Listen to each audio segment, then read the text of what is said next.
You're listening to the Scars and Guitars podcast series, and my name is Andrew Mackay-Smith.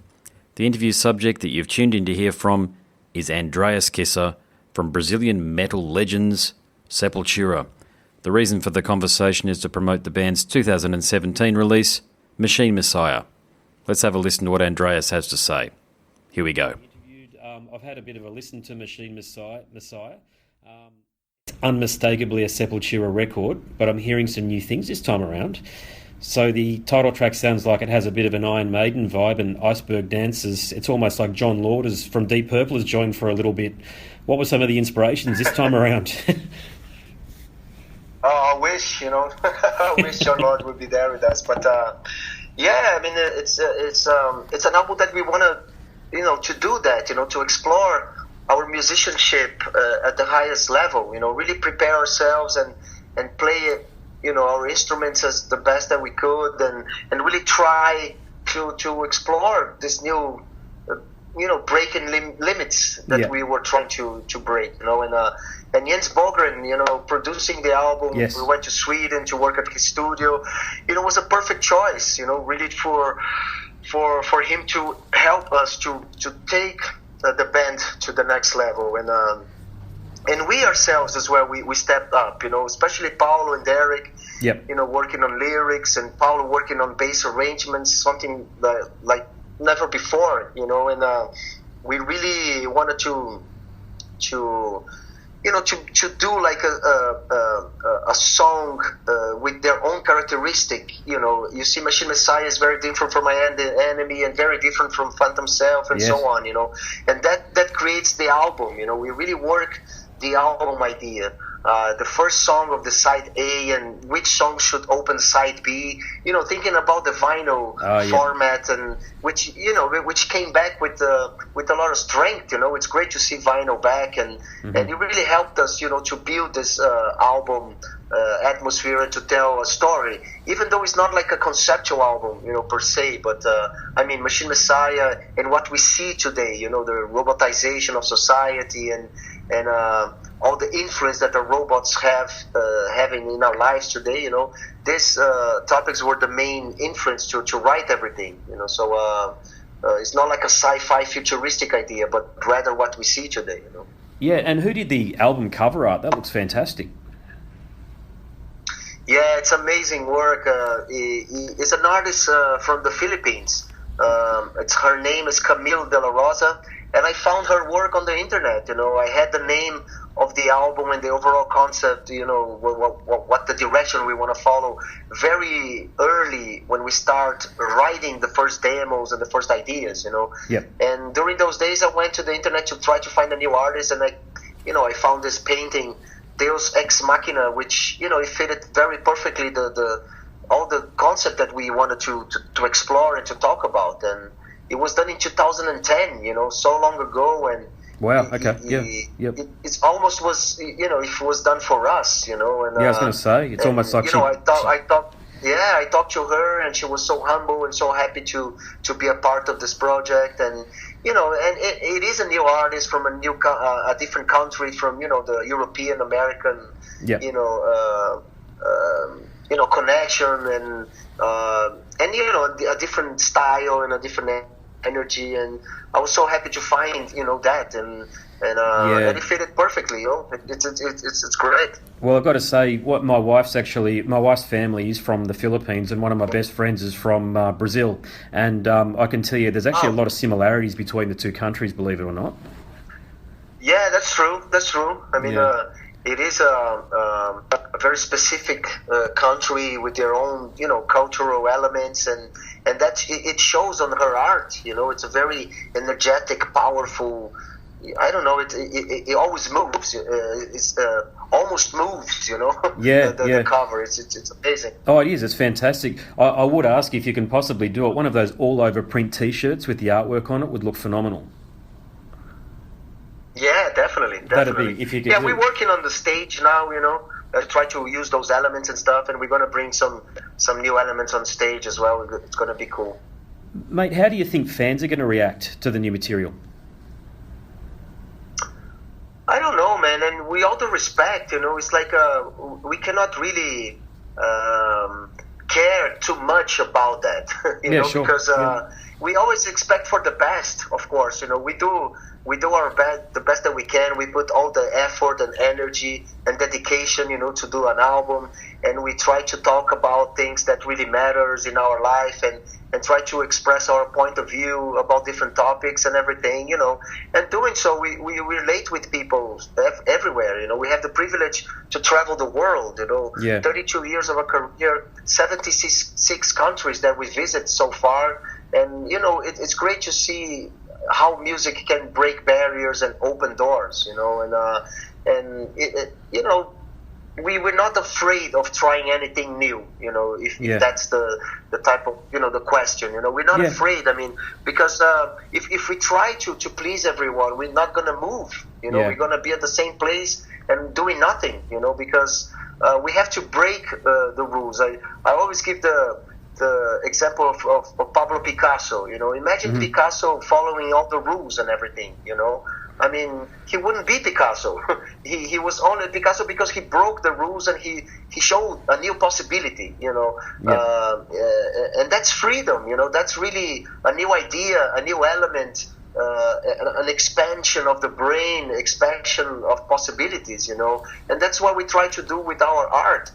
We call a new album because we have something new to show, not a new to say, That's why we cannot really copy ourselves or try to reproduce a successful album from the past, because, time change and we are here now, that's the present. And that's where the things are done and change. Nothing can be changed in the past, just only here now, So we respect the present so much, and that's why we're here, I think, 32 years and still enjoying our career and having a great label, a great lineup. It is our best moment, in our history. That's no doubt about it, Of course, we have Chaos AD and Roots, especially Roots, like the selling albums and stuff, but our backstage were a mess, our relationship with the manager and everything with the label was really very difficult and stuff, but not now. Now we have an amazing situation, everything organized and really everybody working towards the same direction,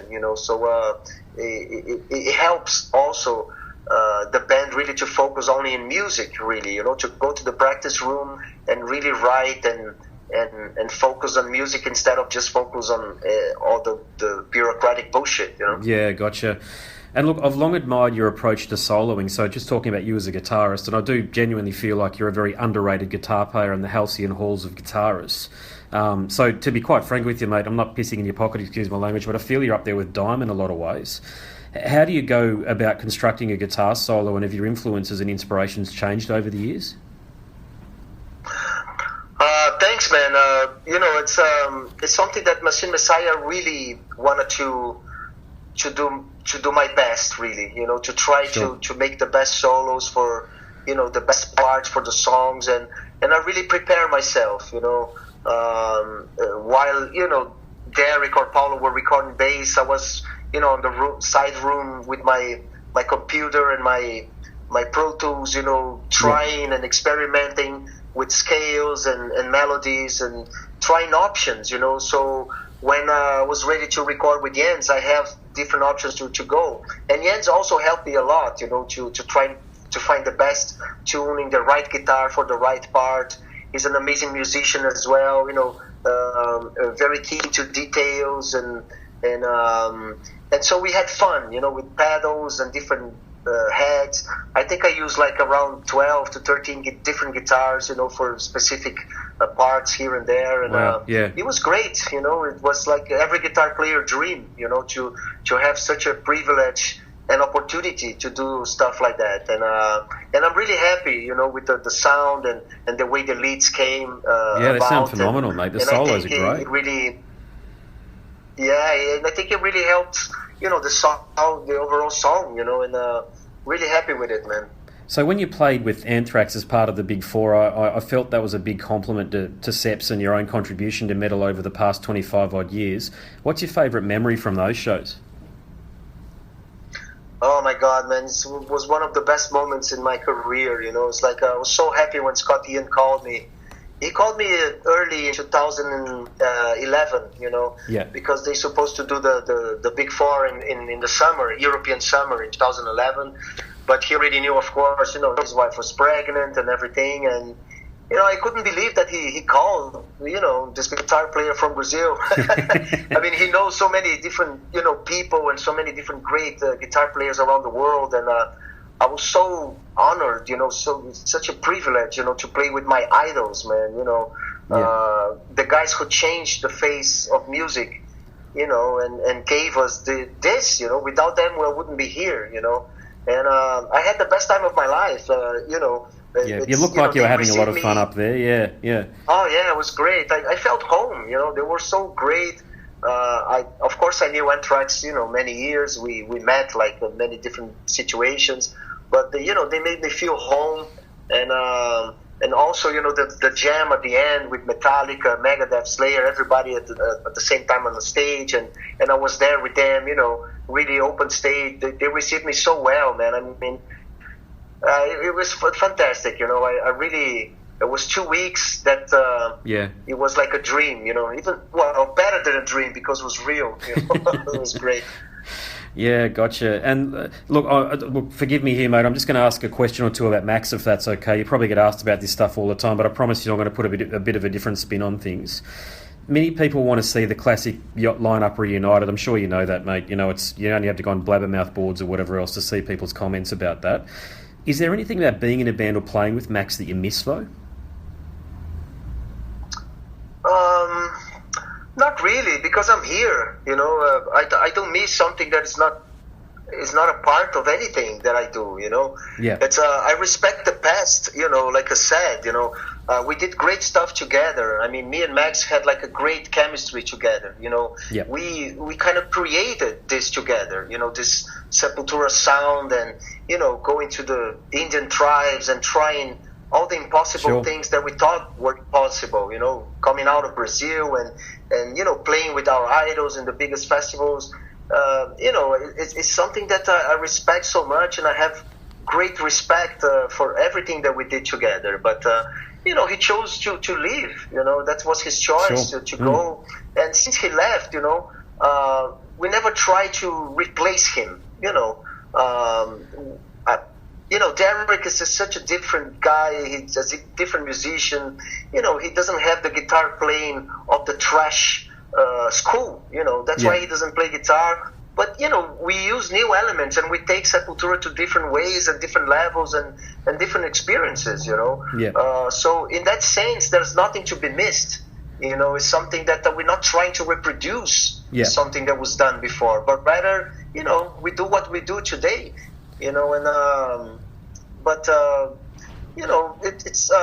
It's something that I'd rather have the great memories that we have together, creating the riffs that's together. A great way of looking at it, and doing stuff together instead of just trying to, to find another Maxi, would be stupid, for us to do something like that. And I think that's why we're here, we take Sepultura to new levels, and regardless of the formation, if you put Rise or Schizophrenia, Beneath the Remains, and Chaos AD and Roots together, there's some people that can say, and we were a different band because we are growing up and learning and going into the world, playing everywhere, and of course you change, we are getting married, having kids, everybody having their families and stuff, and you change, and you have to respect that, and so here we are. We have a great part. 20 years later, of the unbelievably, history together. Yeah, but here we are. Doing what we're doing right now, and it feels great, man. It feels amazing. I think it feels like our best moment. I'm so happy with the label, happy with our managers. I'm happy with our lineup. With Eloy, Paulo, Derek. Happy with our crew. It's we're ready. We really prepare ourselves for Machine Messiah, and the album is coming out now in January 13th. Finally, very anxious about and ready to go on the tour and enjoy what we do as we always do. So I remember watching Derek in his first tour of Australia with you guys off the back of the album Against in 1999. And you played to enormous crowds, I remember, and I honestly felt, like, certainly amongst a lot of the fans and the media, that he was accepted straight away. And you've been with him, as I've alluded to, for about 20 years now. How do you describe your relationship with Derek, and what's it like being in a band with him?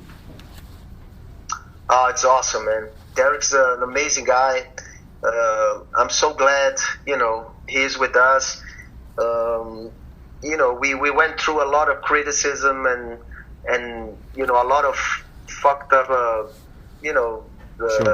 accusations and all that bullshit. But, we kept going, kept working, our heads up, looking forward. And Derek's here 20 years on, doing an amazing job. I think Machine Messiah is by far his best job ever, in vocals, melody, screaming, aggression. Yeah. And lyric-wise, he wrote great stuff. Of course, we talked a lot, especially me and him, about different documentaries and books and, song topics and song titles and stuff like that, But he came up with the best words that fitted him, to express the right way. And he's amazing, man. He's a guy who grew up so much, and I'm so glad we have him in the band. It really helped to keep Sepultura alive, strong and well. It was not easy to be here, especially for him, to be fronting Sepultura after Max. And, of course, Max is very charismatic and, very strong on stage and everything. Yeah. But Derek found his way, and he found his own way to represent Sepultura, and that's fantastic. He's a great partner in crime, for sure. Wonderful, yeah. And bit of a different question now. Have you thought about doing a Brazilian Gods of Metal tour with, say, Christian or Nervosa, and Nervosa? We wanted to do that for so many years, He actually talked to Christian and Ratos de Porão and so many other bands like Claustrofobia and Ratos de Porão, and Angra, all the Brazilian bands that were possible to do something like that, But so far we couldn't really do something like that. But it's something that it is on our wish list, Hopefully we'll be able to realize that someday soon. Awesome. And, mate, we've probably got time for one more question, if that's okay, just drawing near to the 20 minutes. But, sure. Mate, plans on touring Australia, and what do you like about touring Australia? Because you've certainly got a lot of fans here. I love everything about Australia, man. I love the place, the people, I love the beaches, I love the food, everything, the crowd, the people really loves metal, and always a great concert, great experience, So we're very looking forward to go back to Australia with a new album. And hopefully by the second half of the year, we'll be able to announce some dates. We have the Creator Tour now, and then Testament in North America, and then the festivals in Europe and everything. So hopefully after August, September, we'll be able to go down under. Wonderful. Well, mate, we're looking forward to having you here, mate. Really are, and it'll be great to see you back. You put on some great shows in 2014, and I was at the Brisbane show. You've been a pleasure, Andreas, and can't wait to see you guys again down here, mate. Thanks a lot, mate. Cheers, all the best. Sounds good, man. Thank you. Okay, bye-bye. Cheers, bye. You've been listening to the Scars and Guitars podcast series, and my name is Andrew Mackay-Smith. That interview subject was Andreas Kisser from Brazilian metal legends Sepultura. Thanks so much for listening.